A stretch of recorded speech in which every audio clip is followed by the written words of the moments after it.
Hey everybody, and welcome to 2020.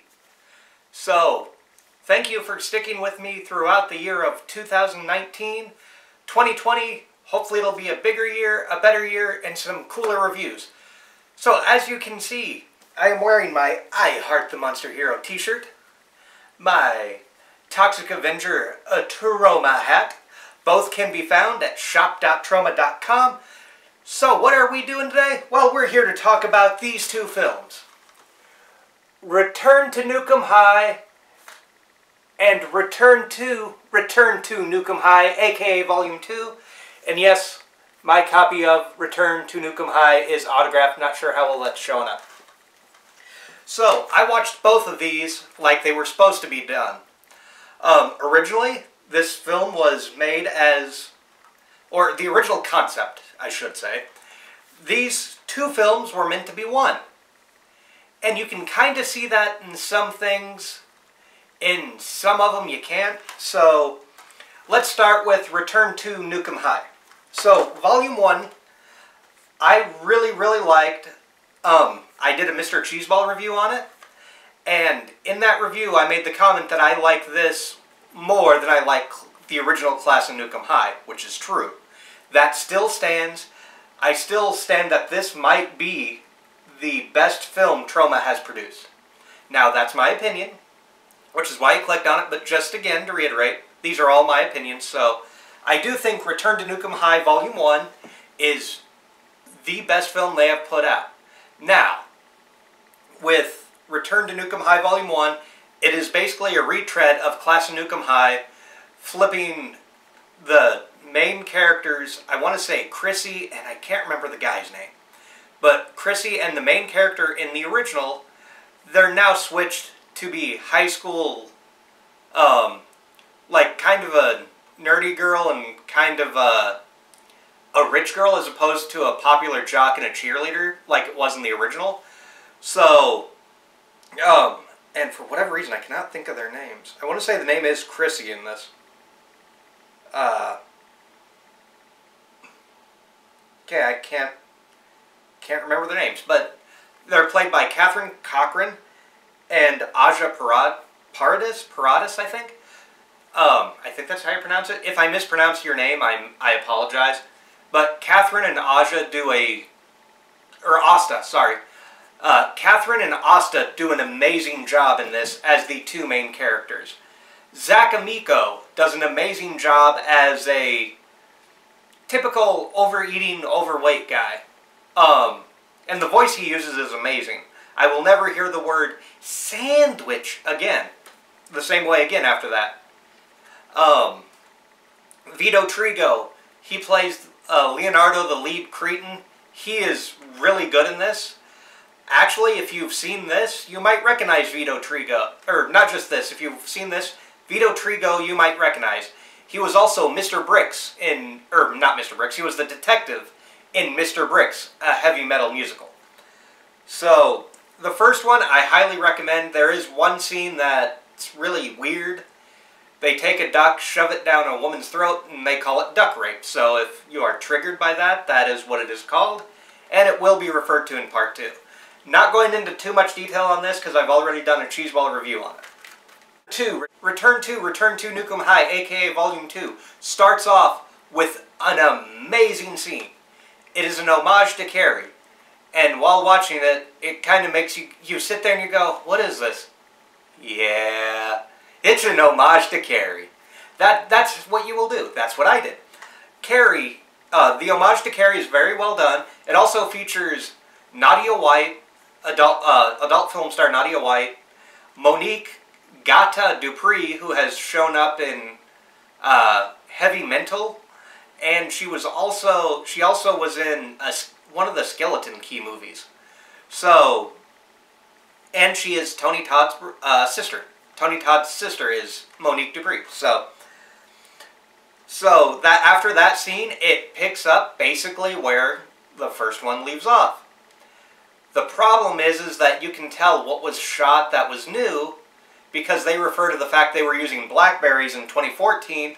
By 2019, that's kind of passé. And they do reference that in the film, which is kind of funny. but you can tell that the second one was kind of pieced together with what they could do.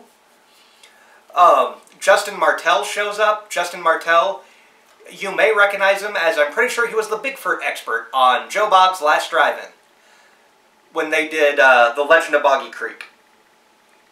Now,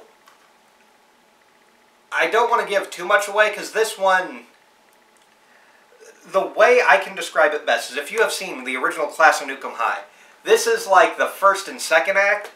This is Act 3. So this is the crazy end, which it reminded me a lot of the crazy end of the original Nuke'em High. And that's not a bad thing. However, there are some segments in here which are very odd to me and seem to pad out the runtime.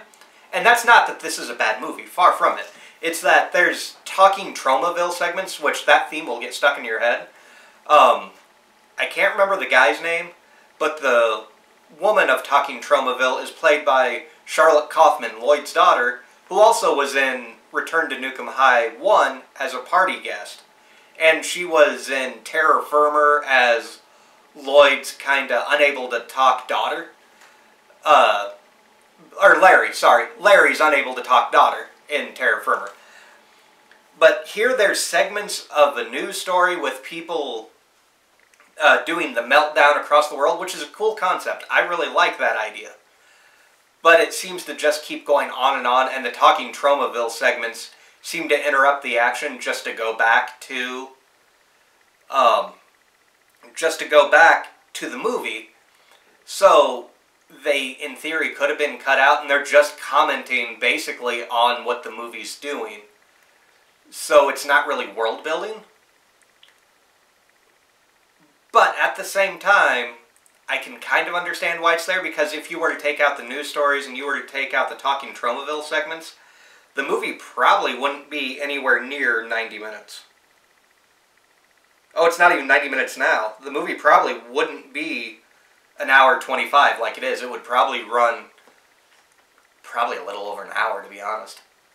But do I like this movie? Yes. Yes, I do. I like it. It closes the gap, and it shuts the story of Return to Nuke'em High. Now, would I recommend just buying this one? No. What I recommend is, if you like Return to Nuke'em High, go get Return to Nuke'em High Volume 2, because you will have the complete story. If you do not like Return to Nuke'em High Part 1, do not seek out Part 2, because Part 2 will drive you nuts. One of the sad things behind Return to Nuke'em High Volume 2, it took them so long to make Part 2 that 3 people involved in the filming passed away. Joe Flyshaker passed away. Troma's 500-pound action star. Lemmy from Motorhead passed away, and he has a role in this. And then Stan Lee passed away, and he has a role in this as well. So 3 people that passed away in the making of this movie, and like I said, on its own, the movie is not that great. But when you pair it with Return to Nuke'em High, it makes an amazing double feature, and it makes it an amazing viewing experience. So, again, just to recap, if you like Class of Nuke'em High, pick up Return to Nuke'em High Volume 1. If you like Return to Nuke'em High Volume 1, definitely pick up Return to Nuke'em High, aka Volume 2. And before I forget, on this, there is a feature-length documentary called Two Girls, One Duck about the making of both films. And it is fascinating to watch. So give it if you get this Blu-ray, give it a watch. You can find these Blu-rays at Troma Shop, or at shop.troma.com, I believe it is.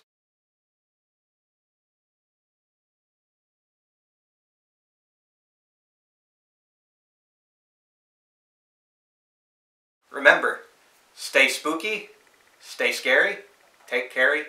I will see you next time.